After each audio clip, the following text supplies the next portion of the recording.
የቤት ኪራይ በከፍተኛ ደረጃ መጨመሩን ለማወቅ ችለናል። ባለፉት ወራት በአዲስ አበባ የሚታየው የቤት ኪራይ ዋጋ ከተማዋን በጣም ውድ ከሆኑ 10 የአፍሪካ ከተሞች መካከል አንዷ ማድረጉ ታውቋል። በሌላ በኩል ደግሞ የሕዝብ ትራንስፖርት አገልግሎት ሰጪ አሽከርካሪዎች የታሪፍ ጭማሪ እንዲደረግ ያቀረቡት ጥያቄ ተፈጻሚ ሳይሆን ቆይቷል ሲሉ ቅሬታቸውን ገልጸዋል። ለቅሬታው ምላሽ የሰጠው የትራንስፖርትና ሎጂስቲክስ ሚኒስቴር የትራንስፖርት ዋጋ ላይ ጭማሪ መደረጉንና ጭማሪው የሚጀምርበትን ቀን አሳውቀዋል። ሰላም ቤተሰቦቻችን፣ መረጃዎቹን የት ሀገርና የት ከተማ ሆናችሁ እየተከታተላችሁ እንደምትገኙ በሐሳብ መስጫው ላይ ጻፉልን። አሁን ዝርዝር መረጃዎቹን አንድ በአንድ ወደ እናንተ እናደርሳለን። እስከ መጨረሻው አብራችሁን ቆዩ። የህዝብ ትራንስፖርት አገልግሎት ሰጪ አሽከርካሪዎች የታሪፍ ጭማሪ እንዲደረግ ያቀረቡት ጥያቄ ተፈጻሚ ሳይሆን ቆይቷል ሲሉ ቅሬታቸውን ገልጸዋል። ለቅሬታው ምላሽ የሰጠው የትራንስፖርትና ሎጂስቲክስ ሚኒስቴር የትራንስፖርት ዋጋ ላይ ጭማሪ መደረጉንና ጭማሪው የሚጀምርበትን ቀን አሳውቀዋል። በአዲስ አበባ ከተማ የህዝብ ትራንስፖርት አገልግሎት ሰጪ አሽከርካሪዎች የነዳጅ ዋጋ ላይ ከ3 ጊዜ በላይ ጭማሪ ቢደረግም የትራንስፖርት ታሪፍ ላይ ማሻሻያ ሳይደረግ መቆየቱን አስታውቀዋል። የታሪፍ ማሻሻያ እንዲደረግላቸው ለትራንስፖርትና ሎጂስቲክስ ሚኒስቴር ጥያቄ ቢያቀርቡም እስካሁን ተግባራዊ አለመደረጉን ገልጸዋል። የህዝብ ትራንስፖርት አገልግሎት የሚሰጡ አሽከርካሪዎች የታሪፍ ማሻሻያ የተደረገላቸው የ1 ሊትር ነዳጅ ዋጋ 80 ብር በሚሸጥበት ወቅት እንደነበረ ያነጋገርናቸው የታክሲ አሽከርካሪዎች አስታውቀዋል። ሆኖም የነዳጅ ዋጋ ከ3 ጊዜ በላይ ጭማሪ ያደረገ ቢሆንም የታሪፍ ማሻሻያው ግን ሳይስተካከል መቆየቱን ገልጸዋል። በዚህ ጉዳይ ላይ አስተያየታቸውን የሰጡት የታክሲ አሽከርካሪ እንደገለጹት ከሆነ ታሪፉን እንዲያስተካክሉልን የትራንስፖርት ሚኒስቴርን ጠይቀናል። የነዳጅ ዋጋ 3 ጊዜ ተሻሽሏል። በሶስቱ ዙሮች ከ80 ብር ወደ 121 ብር ጨምሯል።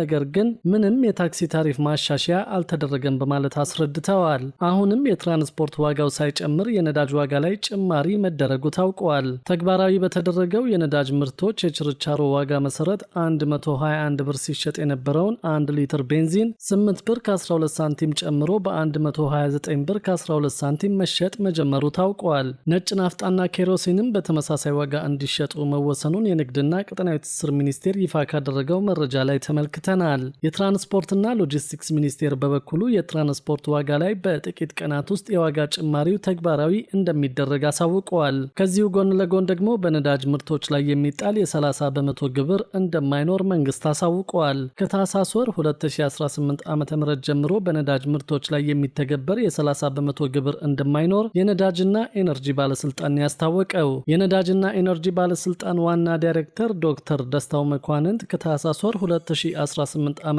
ጀምሮ በነዳጅ ምርቶች ላይ የ30 በመቶ ግብር ይጣላል የሚል መረጃ በማህበራዊ ሚዲያዎች ላይ ሲዘዋወር መቆየቱን፣ ነገር ግን ይህ መረጃ ሐሰተኛ መሆኑን ገልጸዋል። ገንዘብ ሚኒስቴርን ጨምሮ በጉዳዩ ላይ በየትኛውም የመንግስት አካል የተሰጠ መግለጫ እንደሌለ ማረጋገጣቸውን የገለጹት ዋና ዳይሬክተሩ ይጣላል የተባለው ግብር በማህበራዊ ሚዲያው ላይ የተፈጠረ እንጂ የነዳጅና ኤነርጂ ባለስልጣንም የሚያውቀው ከዚህ ወር ጀምሮ የሚጣል ምንም አይነት የግብር ጭማሪ እንደማይደረግና መንግስትም ይህን የማድረግ እሳቤ እንደሌለው መሆኑን ተናግረዋል። በሐሰተኛ መረጃ የተነሳ ህብረተሰቡ ላልተገባ ሰልፍና እንግልት እየተዳረገ ይገኛል ያሉት ዋና ዳይሬክተሩ ያለምንም ይፋዊ የመንግስት ውሳኔ ከወጣው የነዳጅ ዋጋ ውጭ ያለአግባብ ጭማሪ የሚያደርጉ የነዳጅ አከፋፋይ ኩባንያዎችና ማደያዎች ላይ ተጠያቂነት እንደሚኖርም አሳስበዋል። በአዲስ አበባ ከተማ በመደበኛ ሁኔታ ነዳጅ እየቀረበ መሆኑን፣ ነገር ግን በዚህ ሐሰተኛ መረጃ ምክንያት ፍጆታ ላይ ጭማሪ መፈጠሩን ገልጸዋል። የተናፈሰው መረጃ ስህተት መሆኑን ለነዳጅ ኩባንያዎችና ማደያዎች በተደጋጋሚ እያሳወቁ መሆናቸውን የገለጹት ዋና ዳይሬክተሩ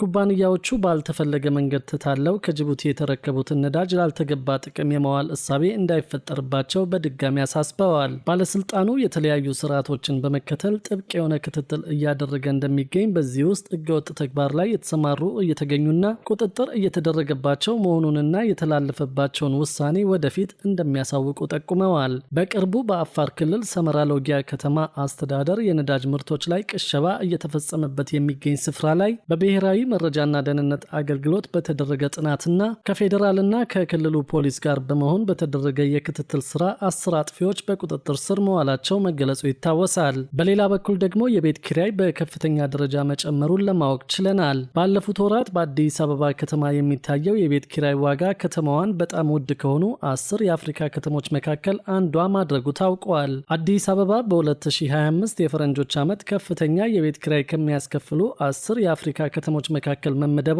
ኑምቤኦ የተሰኘው የተሰኘው ዓለም አቀፍ የኦንላይን ዳታቤዝ የሆነው ተቋምን ጠቅሶ ቢዝነስ ኢንሳይደር አፍሪካ ዘግበዋል። እንደ ቢዝነስ ኢንሳይደር አፍሪካ ዘገባ ከሆነ የአዲስ አበባ ከተማ የኪራይ መረጃ ጠቋሚ 22 ሆኖ የተመዘገበ ሲሆን በዚህ ቁጥር መሰረትም አዲስ አበባ በዓለም አቀፍ ደረጃ 202ኛ ላይ ተቀምጣለች። በዚህም ለመኖሪያ ቤት ተከራዮች በአህጉሪቱ በጣም ውድ ከሆኑ ከተሞች መካከል አንዷ እንድትሆን አድርጓታል ተብሏል። ከአዲስ አበባ በመቀጠል የደቡብ አፍሪካዋ ኬፕ ታውን በከተማ የኪራይ መረጃ ጠቋሚው 21 ሆኖ ሲመዘገብ ኪጋሊ ደግሞ በ11 የኪራይ መረጃ ጠቋሚ ደረጃ ላይ ተቀምጣለች። ኬፕ ታውን በዓለም አቀፍ ደረጃ 218ኛ እንዲሁም ኪጋሊ ደግሞ በዓለም አቀፍ ደረጃ 264ኛ ደረጃን መያዛቸው ታውቋል። ቢዝነስ ኢንሳይደር እንደዘገበው ከሆነ በዚህ ዓመት የቤት ኪራይ ዋጋ መጨመር በአፍሪካ ከተሞች ለሚኖሩ ነዋሪዎች ዋነኛ ፈተና ሆኖ ታይቷል። ከፍተኛ የመኖሪያ ቤት ኪራይ መኖሩ ነዋሪዎች ራቅ ወዳለ የከተማ ዳርቻዎች እንዲዘዋወሩ እያስገደደ መሆኑን የገለጸው ዘገባው ይህም የትራንስፖርት ወጪን በመጨመር የጉዞና የጊዜ ማራዘም ብቻ ሳይሆን ምርታማነትን መቀነስን ያስከትላል ብለዋል። በተለይም ዝቅተኛና መካከለኛ ገቢ ያላቸው ቤተሰቦች በእጅጉ ተጎድተዋል ሲልም አክለዋል። የተከራይ አከራይ ሕግ በማውጣት የኢትዮጵያ መንግስት የኪራይ ዋጋን ለመቆጣጠር እየሰራ እንደሚገኝ ደጋግሞ ገልጿል። የመኖሪያ ቤት ኪራይ ቁጥጥርና አስተዳደር አዋጅ መሰረት የመኖሪያ ቤት አከራዮች በዘፈቀደ የኪራይ ዋጋ መጨመር አይችሉም መባሉ የሚታወስ ነው። አከራይ የኪራይ ዋጋ ጭማሪ ማድረግ የሚችለው ተቆጣጣሪው አካል በዓመት አንድ ጊዜ ነባራዊ የኢኮኖሚ ሁኔታውንና ሌሎች አግባብነት ያላቸውን ጉዳዮች ከግምት በማስገባት ሊወስን የሚችለው የመኖሪያ ቤት ኪራይ ጭማሪን መሰረት በማድረግ እንደሆነ በአዋጁ ላይ ተጠቅሷል። ማንኛውም የቤት ኪራይ ጭማሪ በተቆጣጣሪው አካል በሰኔ 1 ለህዝብ ይፋ ተደርጎ ከሰኔ 30 ጀምሮ ለአንድ ዓመት የጸና እንደሚሆንም ተገልጿል። የቤት ኪራይ ውል ዘመን ሳይጠናቀቅ ተከራይን ከቤት ማስወጣት ወይም በዚህ አዋጅ ከተፈቀደ ሁኔታ ውጭ የዋጋ ጭማሪ ማድረግ የማይቻልና ይህም አስገዳጅ ድንጋጌ መሆኑ ተጠቅሷል። አከራዮች ከሁለት ወር የቤቱ ኪራይ በላይ ቅድመ ክፍያ መጠየቅ አይችሉም የተባለ ሲሆን የቤት ኪራይ ክፍያዎች ደግሞ በባንክ ወይም በሌላ ህጋዊ የኤሌክትሮኒክ ዘዴ መፈጸም አለባቸው ተብለዋል። አከራይና ተከራይ የቤት ኪራይ ክፍያ ሰነዶችን አደራጅተው የመያዝ ግዴታም ተጥሎባቸዋል። ማንኛውም የቤት ኪራይ ውል በጽሁፍ የሚደረግ ሆኖ በተቆጣጣሪው አካል መረጋገጥና መመዝገብ እንደሚኖርበትና የመኖሪያ ቤት ኪራይ ውል ከ2 ዓመት ሊያንስ አይችልም በሚል መደንገጉም ታውቋል። ይህ ህግ ተግባራዊ ቢደረግም የቤት ኪራይ ዋጋው እየጨመረ መሆኑን ነዋሪዎች በተደጋጋሚ ጊዜ ቅሬታቸውን ሲያቀርቡ ይደመጣል። ውድ ቤተሰቦቻችን ባላችሁበት አካባቢ የቤት ኪራይ ዋጋው እንዴት እንደሆነ በሐሳብ መስጫው ላይ ጻፉልን። ከዚህ በፊት ስትከፍሉት የነበረውንና ይህ ህግ ከወጣ በኋላ የተደረገባቸውን ጭማሪ በተመለከተን በዝርዝር መረጃውን አካፍሉን።